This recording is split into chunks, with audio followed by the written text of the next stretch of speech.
नमस्कार दोस्तों, मैं मनोज सांदीपनी एकेडमी में आप लोगों का फिर से एक और बार स्वागत करता हूं।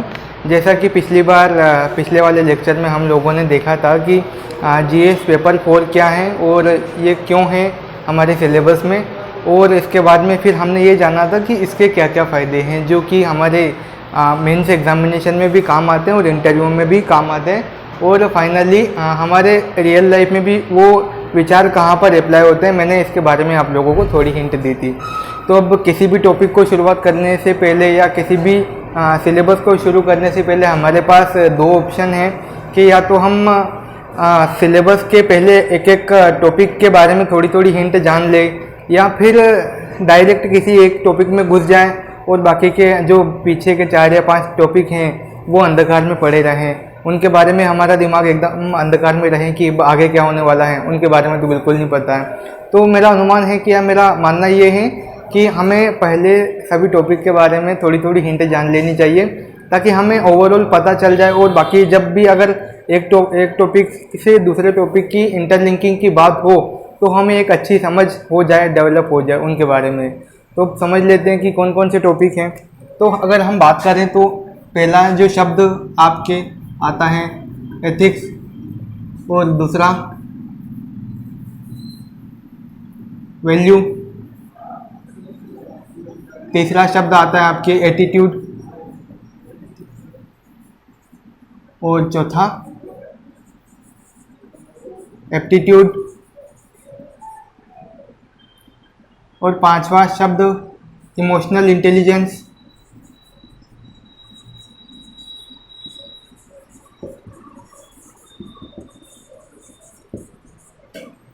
और एक और शब्द है जिसे कह देते हैं कंसाइंस या अंतरात्मा।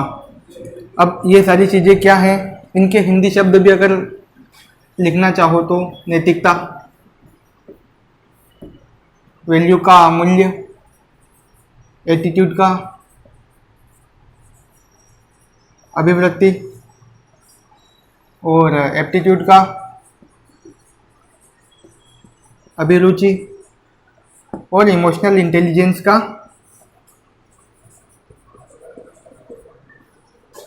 भावनात्मक बुद्धिमत्ता, जो कि ये यूपीएससी ने शब्द इस्तेमाल किया है। बुद्धिमत्ता, भावनात्मक बुद्धिमत्ता, कई बार संवेगात्मक बुद्धिमत्ता भी आ जाता है, और इसको कह देते हैं अंतरात्मा।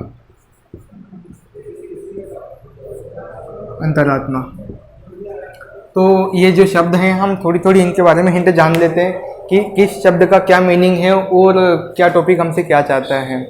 एथिक्स का तो ज़रा मैंने आप लोगों को हिंट दी ही थी कि क्या करना चाहिए और क्या नहीं करना चाहिए, इसके बीच का जो सफ़र है वही एथिक्स कहलाता है कि हमें क्या चीज़ करना चाहिए हमारी लाइफ में, कौन से एक्शंस हमें लेने चाहिए किसी भी पर्टिकुलर सिचुएशन में, या किसी भी ऐसी परिस्थिति जहाँ पर कोई रास्ता न दिखे, ऐसी परिस्थिति में एथिक्स वहाँ पर काम करता है। तो क्या करना है और क्या नहीं करना है, इसके बीच के सफ़र को हम कह देते हैं कि ये एथिक्स हैं।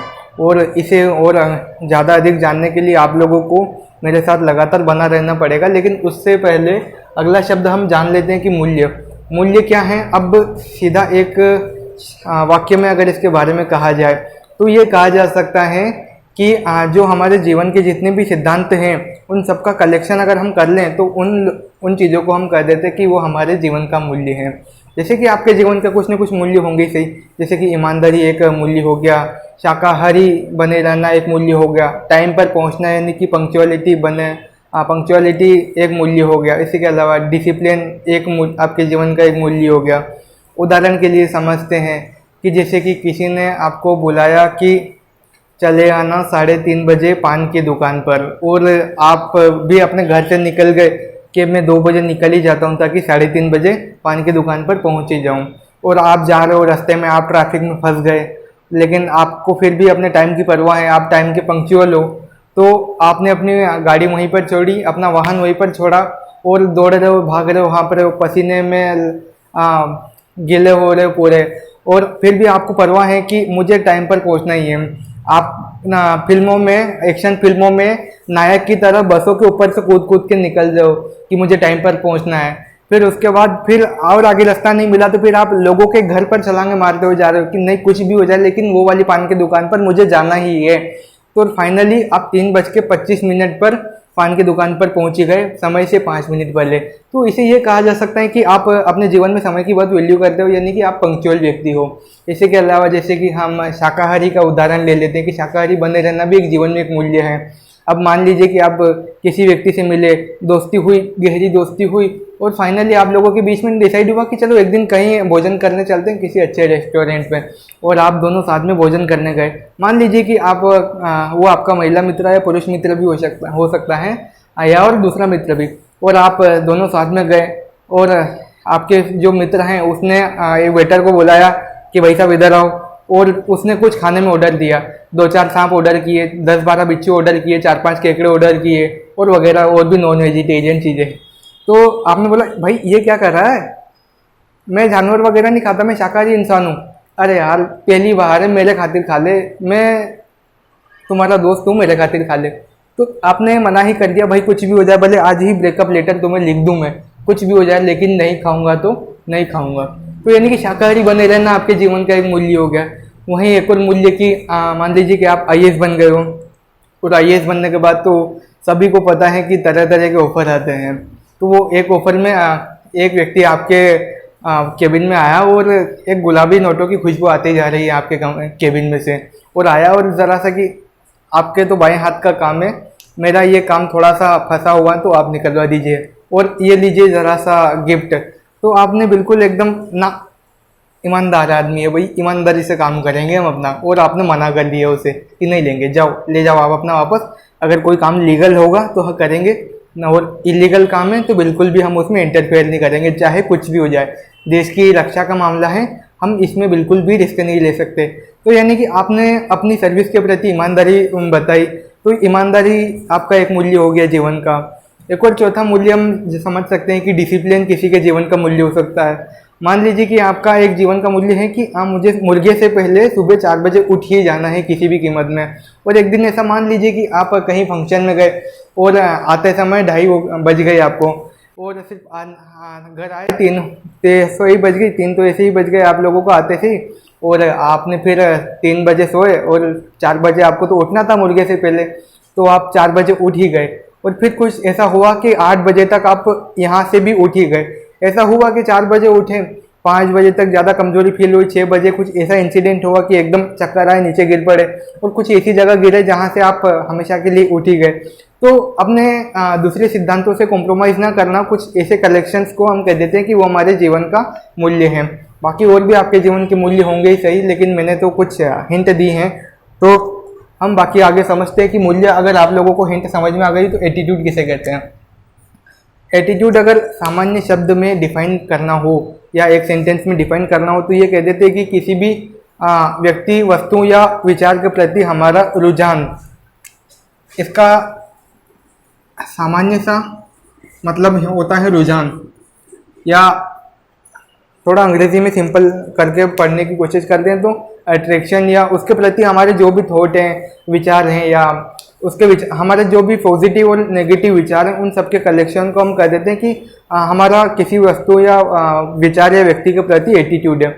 मान लीजिए कि आप सुबह सुबह उठे और आपने अचानक किसी को देखा और बोला कि वाह वाह, आज सामने वाली खिड़की में चांद का टुकड़ा नजर आ गया, बस आज का तो पूरा दिन बन जाएगा, अब ये तो पूरा महीना मेरा अच्छा बन जाएगा। तो इसका मतलब ये है कि आप उसकी तरफ पॉजिटिविटी दिखा रहे हो, तो यानी कि आपका उसकी तरफ पॉजिटिव एटीट्यूड है। और वहीं दूसरी ओर मान लीजिए कि सामने वाले व्यक्ति ने जैसे ही खिड़की खोली और आपको देखकर सीधा बोला कि अरे कौन मनुष्य दिख गया ये, अब तो पूरा महीना खराब हो गया, पूरा साल खराब हो गया, अब तो इस बार का भी अटेम्प्ट नहीं निकलेगा मेरा। अब वो देख रहा है कि कहाँ नाली मिले तो वहाँ थूकूं मैं, तो मतलब कि वो आपके प्रति नेगेटिविटी दर्शा रहा है। तो इसे हम ये कह सकते हैं कि वो आपके प्रति नेगेटिव एटीट्यूड रखता है, यानी कि जो भी उसके मन में विचार हैं, आपके प्रति भावनाएं हैं, उन सबके कलेक्शन को मिलाकर हम कह देते हैं कि उसके एटीट्यूड हमारी तरफ डेवलप हो रहे हैं। बाकी अगर चौथा शब्द है कि एप्टीट्यूड क्या होता है, अभिरुचि। अब आपने एक सेंटेंस तो सुना ही होगा हर व्यक्ति के मुंह से, नहीं तो कहीं ना कहीं तो सुना ही होगा सोशल मीडिया पे, इंटरनेट पे, कहीं पे भी, कि हर व्यक्ति कुछ ना कुछ करने के लिए पैदा हुआ है। प्रत्येक व्यक्ति के अंदर कुछ न कुछ गुण है। अब ये बात ऐसे समझ नहीं आएगी, इसे उदाहरण से समझने की कोशिश करते हैं। आपने अगर एक फिल्म देखी हो जो लगान नाम था उस फिल्म का, और शायद आमिर कपूर उसमें नायक बने थे, तो उसमें आप एक रोल देखा होगा जिसका नाम था कचरा। जब वो उनकी कंपटीशन होता है अंग्रेजों से क्रिकेट के मामले में, तो कचरा एक बहुत ही अच्छे तरीके से बॉल फेंकता है, जबकि उसने कचरा ने कभी क्रिकेट खेला नहीं था, उसे बिल्कुल भी नहीं पता था कि बॉल कैसे फेंकना है, लेकिन उसके अंदर ऑलरेडी कुछ ऐसी कला थी कि जिसे सिर्फ एक बार उसे हिंट मिल गई और उसके बाद उसने इतना अच्छा कर दिखाया जितना कि वो बाकी अंग्रेज लोग कई सालों से नहीं सीख पाए थे। तो उसने कुछ ही समय में इतना अच्छा परफॉर्मेंस कर दिया। अब कुछ ही समय में परफॉर्मेंस करना कोई प्रैक्टिस का तो काम है नहीं है, जन्मजात एप्टीट्यूड होता ही है सब व्यक्ति के अंदर, मतलब कि कुछ न कुछ करने का गुण होता ही है। प्रत्येक व्यक्ति के अंदर जन्मजात से ही कुछ न कुछ करने का गुण होता है। जैसे कि मान लीजिए कि हम मशहूर गायक कलाकार लता मंगेशकर जी के अंदर गाने का एप्टीट्यूड है। किसी व्यक्ति के अंदर हो सकता है कि वो जन्म से ही किसी डॉक्टर वाली फील्ड में इंटरेस्टेड हो, तो उसका एप्टीट्यूड डॉक्टर बनने के लिए है। किसी का इंजीनियर बनने के लिए एप्टीट्यूड है, किसी का साइंटिस्ट बनने के लिए एप्टीट्यूड है, किसी का विज्ञान में रुचि है तो उसको विज्ञान वाली फील्ड में रुचि अधिक होती है, तो उसका एप्टीट्यूड विज्ञान वाली फील्ड में है, मान लीजिए। और कुछ लोगों का एप्टीट्यूड इसी में होता है कि कुछ नहीं करने में उन्हें मज़ा आता है। जिनका एप्टीट्यूड कुछ नहीं है, उन्हें पूछो कि आईएएस की तैयारी करोगे, नहीं करनी मुझे, जाओ ये कर लो, नहीं करना मुझे, कुछ नहीं करना। हर कोई कुछ न कुछ करने के लिए पैदा हुआ है, कोई कुछ नहीं करने के लिए भी पैदा हुआ है। तो हर किसी के अंदर एक जन्मजात गुण होता है जिसे हम एप्टीट्यूड कर देते हैं कुछ कर दिखाने के लिए। और अगर इस एप्टीट्यूड को हम ये कह दें कि अगर ट्रेनिंग दी जाए तो ये एप्टीट्यूड और ट्रेनिंग दोनों से मिलकर सफलता की संभावना काफ़ी हद तक बढ़ जाती है। मान लीजिए कि सचिन तेंदुलकर का हम उदाहरण लेकर समझने की कोशिश करते हैं कि सचिन तेंदुलकर के अंदर जन्मजात एप्टीट्यूड था कुछ काम करने के लिए या क्रिकेट खेलने के लिए, या नहीं था। तो मेरा जवाब रहेगा कि हाँ, उनके अंदर क्रिकेट खेलने का एक विशेष एप्टीट्यूड था जिसकी वजह से उन्होंने अपने जीवन में इतना बेहतर अच्छा कर दिखाया।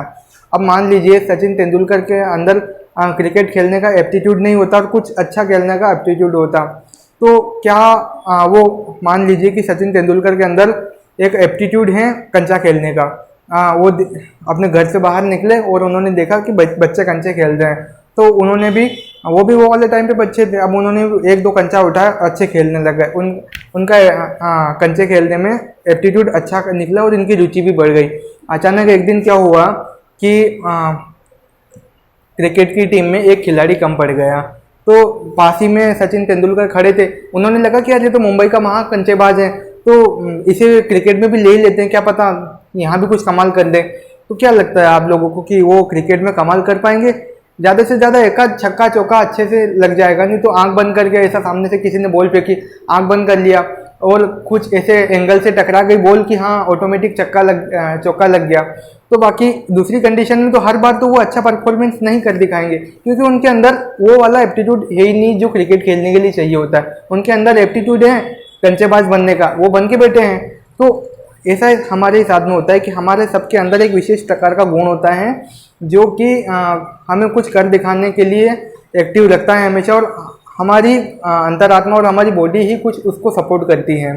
तो अगर आप लोगों को ये समझ में आया तो हम आगे बढ़ने की कोशिश करते हैं कि अगला शब्द है इमोशनल इंटेलिजेंस। इमोशनल इंटेलिजेंस क्या होता है, इसके लिए पहले आपको समझना पड़ेगा कि इंटेलिजेंस क्या होती है। अब किसी ने बहुत अच्छा कहा है कि सारी इंटेलिजेंस धरी की धरी रह जाती है जहाँ इमोशनल इंटेलिजेंस से पाला पड़ जाता है। इमोशनल इंटेलिजेंस से भी बढ़कर एक कारक है। अब समझते हैं कैसे। मान लीजिए कि आप अपने घर में अकेले हैं और आपको भूख लगी है, आपके सामने सब कुछ दिख रहा है, खाना बनाने के भी रिसोर्सेज पड़े हुए हैं, सब आटा वगैरह जो भी सामग्री चाहिए होती है खाना बनाने के लिए वो सब आपके सामने अवेलेबल है। अब मान लीजिए कि एक चीज़ की कमी पड़ गई तो अब आपका दिमाग थोड़ा काम करेगा, आपकी इंटेलिजेंस लगाओगे आप, और अगर कुछ नहीं है तो या तो बाज़ार से खरीद के लेके आ जाओगे, नहीं तो हमारे हिंदुस्तान में रिवाज चलता ही है कि पड़ोसी के घर से मांग के लेके आ गए काम चलाने के लिए। तब हम ऐसा कर सकते हैं कि हमारे पास रिसोर्सेज थे और हमने अपना दिमाग दौड़ाया और वो वाली कंडीशन में जो भी उसका बेटर आउटकम निकल सकता था या जो भी प्रॉब्लम थी उसका सॉल्यूशन निकाल लिया हमने। तो इसे हम कह देते हैं कि हमने हमारी सामान्य सी इंटेलिजेंस लगाई। लेकिन अब वही इमोशनल इंटेलिजेंस का अगर एक शब्द में एक वाक्य में उत्तर दिया जाए तो ये कहा जा सकता है कि इमोशनल को जब इंटेलिजेंस में इंक्लूड कर दिया जाता है तो वहाँ इमोशनल इंटेलिजेंस आ जाती है। अब नहीं समझ में आया होगा, इस वाक्य से समझाने की कोशिश करता हूँ कि मान लीजिए कि आप अपने दोस्तों के साथ कमरे पर रहते हैं और आपको पता है कि मुझे चाय बनाने में डेली आलसी आती है, बस मेरा जो साथी है उससे चाय बनवाना चाहता हूँ मैं डेली, तो आप लोग के अंदर कुछ ना कुछ खुरापाती आइडिया आएंगे ही सही। तो फिर फाइनली एक आइडिया आपके अंदर आता है कि नहीं यार, इसे इमोशनली कुछ गेम खेलते हैं।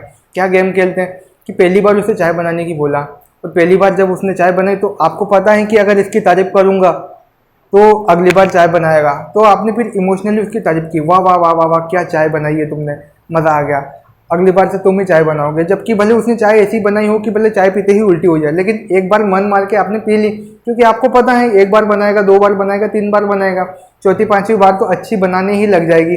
अब सामने वाले व्यक्ति को आप इतनी अच्छी एक्टिंग कर रहे हो कि सामने वाले व्यक्ति को खुद को शक हो रहा है कि यार चाय तो यार कड़वी लग रही है यार, शक्कर बहुत ज़्यादा हो गई यार, फिर ये सामने वाला इतनी अच्छी तारीफ कर क्यों रहा है, हो सकता है मैंने अच्छी बनाई होगी। तो सामने वाला व्यक्ति आपकी समझ नहीं पा रहा कि आप अपनी इमोशनल इंटेलिजेंस का वहाँ पर उपयोग कर रहे हो उससे कुछ काम करवाने के लिए। यानी कि किसी भी काम को करने में अगर हम अपने इमोशंस को भी इंक्लूड कर लेते हैं और प्रॉब्लम का सॉल्यूशन निकालने के लिए इंटेलिजेंस भी लगाते हैं तो वहाँ कह देते हैं कि इमोशनल इंटेलिजेंस है। अब अगला एक और शब्द आता है कि कंसाइंस क्या होती हैं। कंसाइंस अंतरात्मा।